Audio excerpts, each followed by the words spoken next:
Okay, I'm with Rocque Merlo and his good friend and new protege that he's quite proud of, and she's very different in the waterfowl world. And we're here at Kittles. We're at the State Duck Calling and Goose Calling Championships, Regional Championships. Rocque Merlo's been around. He's with Merlo Waterfowling, rents out duck blinds. He's big into farming in this community, which also goes hand in hand with the waterfowling. So he's very, very connected. If you're looking for a waterfowl blind, he's the man to contact in this part of the state up here in the sink. He's got some great blinds, and I'm going to hand it over to him, and he's going to introduce Maddie and tell you a little bit about her. Thank you, Bill. Yeah, I met Maddie approximately 7 years ago. She was much younger than she is now. And what got my interest on her was she was a mouth caller. And she did a wood duck for me in one of our contests, and she sounded amazing. And then as the years progressed, Maddie would learn a different voice or a different bird with her voice every year. Now Maddie's 14 years old. She does a half a dozen birds by voice. She even does elk call. She can do a wounded rabbit call. She's really, really a unique girl and a unique caller. The art of voice calling, it's gone away. People just don't do it anymore. It was a big thing in the 70s and 60s because there weren't really good goose calls. So the art was widely used, but Maddie has a unique gift, and she likes it. She has the passion in her heart for it. But beyond that, she's becoming a fantastic caller with the call. Whenever I hear Maddie call, it just sends tingles up my spine. I can get teared over her because of her passion that she has for the sport. Me, personally, I want to see Maddie on that stage in Arkansas at that national contest, and I want to see her be the first woman to take that contest. And with her drive and passion, I feel she has all the qualities to be there.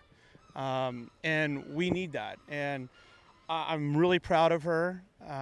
She can take an audience and make them all go quiet. We just witnessed it in June at the Sassoon Marsh Field Day.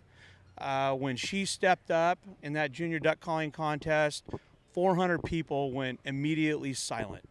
And the only thing I can say is that when Maddie gets to a contest, the boys better watch out because the fire's coming. And the fire is this little 14-year-old girl. It's in her heart, and it's in her passion, and it's in her blood.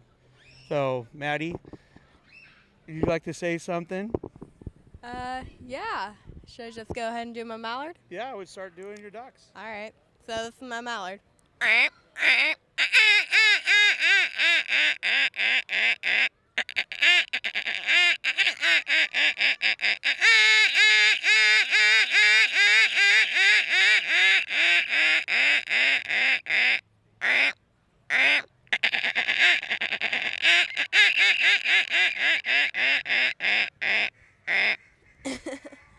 also do my honker Canadian goose.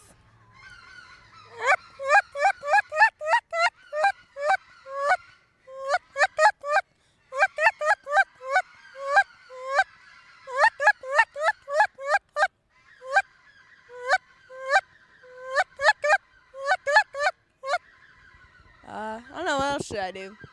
Can you do the elk? Ooh, yeah. I'll try doing my elk.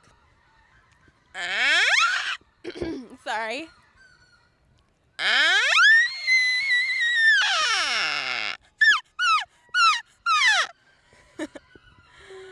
I don't know, what else is there? Do the wood My duck. wood duck? All right.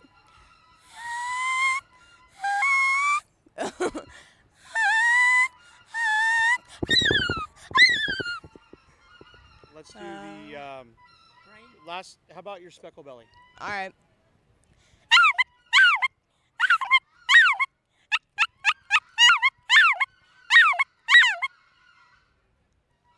It sounds a lot like what I'm hearing back there.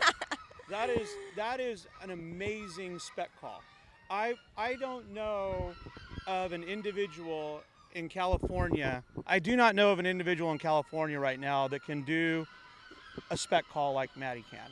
I mean, it is as close to real as it gets. And that's why, like I was saying, it chills me when I hear that. I've been a spec hunter since I was a little boy. That's what I like over the ducks. And, you know, that's why when I hear that, and last night we kind of pushed Maddie. We were, in our group, I was introducing her to a lot of people. And so we had her calling all night last night. And so now what's happening is her vocal cords are starting to strain a little bit. Plus she's fighting a little cold. So with strained vocal cords and a cold, you sound amazing like that. And that's why, you know, she's coming into her own now. And you are going to be a champion. You already are in my mind.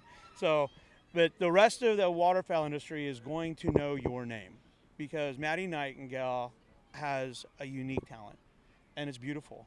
And you know, I know you don't have your duck calls here, but yesterday she competed in the junior contest, and she made all the way to the second round, and it was amazing. I wish I could have seen it. I only heard about it.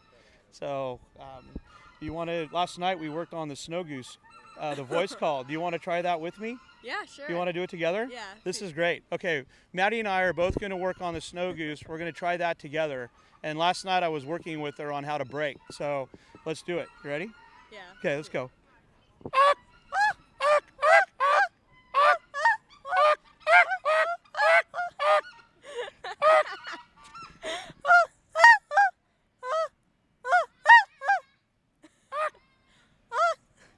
So that she just started doing that last night, and I can assure you the next time I run into her here in a month or so, she's going to have that down perfectly too.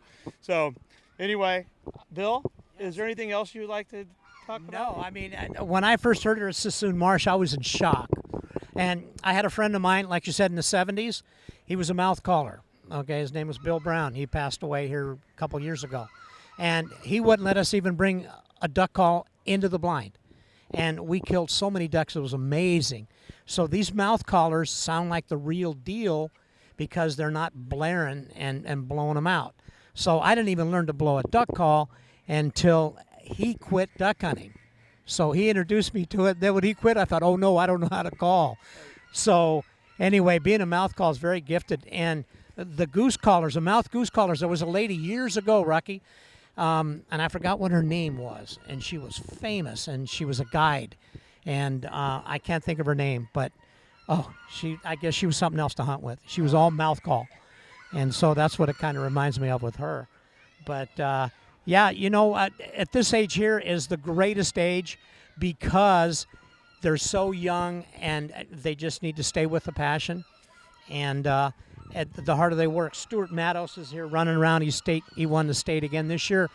I was at the events with him when he was like 18, you know, and now he's world champion. There's a few other guys running around.